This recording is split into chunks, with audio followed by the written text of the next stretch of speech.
Seventh पे commission 35,000 तक बढ़ सकती है सैलरी। लाखों सरकारी कर्मचारियों और पेंशनर के लिए बड़ी राहत और खुशखबरी। सरकारी कर्मचारियों के लिए सेवन्थ पे कमीशन हमेशा से एक महत्वपूर्ण विषय रहा। हाल ही की खबरें सामने आई है कि 7वें वेतन आयोग के तहत कर्मचारियों की सैलरी में 35,000 रुपये तक की वृद्धि हो सकती है। यह खबर लाखों सरकारी कर्मचारियों और पेंशनर्स के लिए बड़ी राहत लेके आई है। अगर ये बदलाव लागू होता है तो इससे न केवल कर्मचारियों की आय में वृद्धि होगी बल्कि उनकी आर्थिक स्थिति भी मजबूत होगी।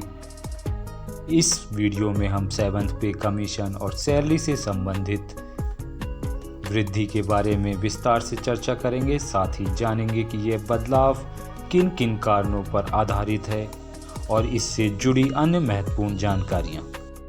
आइए समझते हैं सेवन्थ पे कमीशन क्या है और यह क्यों चर्चा में है। सेवन्थ पे कमीशन भारत सरकार द्वारा गठित एक समिति है जिसका उद्देश्य सरकारी कर्मचारियों और पेंशनर्स के वेतन भत्तों और पेंशन में संशोधन करना है।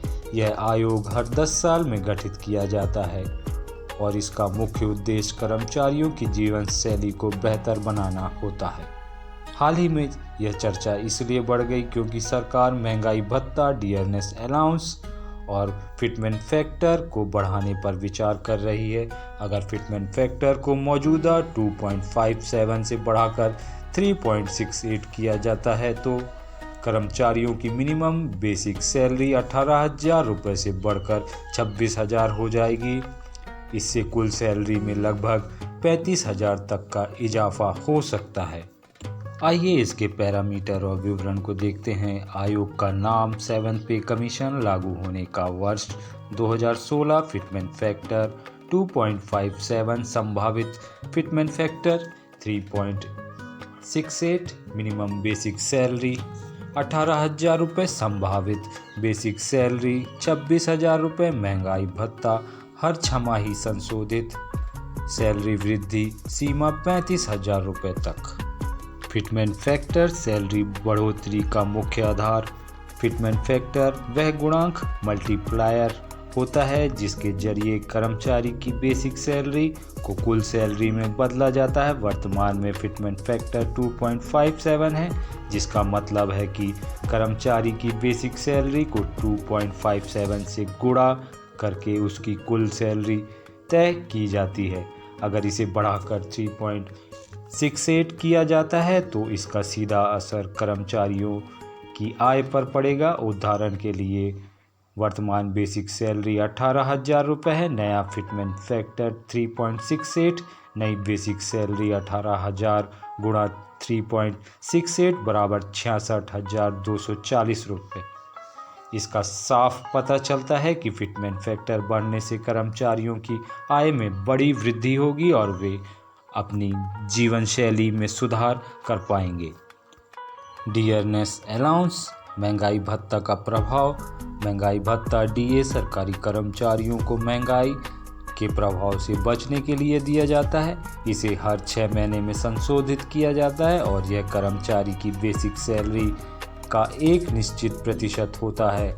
हाल ही में महंगाई भत्ते को 50% से बढ़ाकर 53% किया गया था। अगर इसे और बढ़ाया जाता है तो कर्मचारियों की कुल आय पर सकारात्मक प्रभाव पड़ेगा। ये समझते हैं कौन कौन होंगे इसमें लाभान्वित।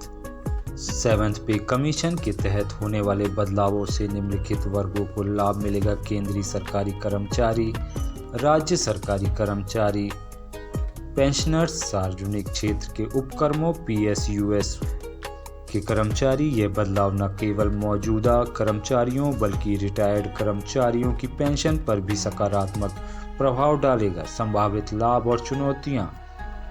अगर लाभ की बात करें तो आर्थिक स्थिरता, सैलरी बढ़ने से कर्मचारियों की आर्थिक स्थिति बेहतर होगी। उपभोक्ता क्षमता में वृद्धि, आय बढ़ने से लोग अधिक खर्च कर सकेंगे जिससे बाजार को भी फायदा होगा। जीवन स्तर में सुधार, उच्च आय से जीवन शैली बेहतर होगी। चुनौतियों की बात करें तो बजट पर दबाव, सरकार पर वित्तीय बोझ बढ़ सकता है। राज्यों का अनुपालन, सभी राज्य इस बदलाव को तुरंत लागू नहीं कर सकते। महंगाई का असर, अधिक आय से महंगाई भी बढ़ सकती है। क्या यह खबर सच है? आइए जानते हैं। हालांकि मीडिया रिपोर्ट्स और विशेषज्ञों द्वारा इस बात की संभावना जताई जा रही है कि सरकार फिटमेंट फैक्टर और डीए में वृद्धि कर सकती है, लेकिन अभी तक कोई आधिकारिक घोषणा नहीं हुई है। सरकार द्वारा इस संबंध में निर्णय लेने के बाद ही स्पष्टता आएगी कि सैलरी में वास्तव में कितनी वृद्धि होगी। इसमें कंक्लूजन की बात करें तो 7th पे कमीशन के तहत संभावित वेतन वृद्धि सरकारी कर्मचारियों के लिए एक बड़ी राहत साबित हो सकती है। अगर फिटमेंट फैक्टर और महंगाई भत्ता दोनों में वृद्धि होती है तो इससे लाखों कर्मचारियों और पेंशनर्स को फायदा होगा। हालांकि अभी तक यह केवल एक संभावना मात्र है और इसके लागू होने के लिए सरकार द्वारा आधिकारिक घोषणा का इंतजार करना होगा। तो दोस्तों, केंद्रीय कर्मचारियों और पेंशनर और राज्य के कर्मचारियों और पेंशनर्स से जुड़ी जानकारी आपको कैसी लगी? पसंद आई तो प्लीज़ मेरे चैनल को लाइक, शेयर और सब्सक्राइब कीजिए। वीडियो देखने के लिए धन्यवाद। जय हिंद, जय भारत।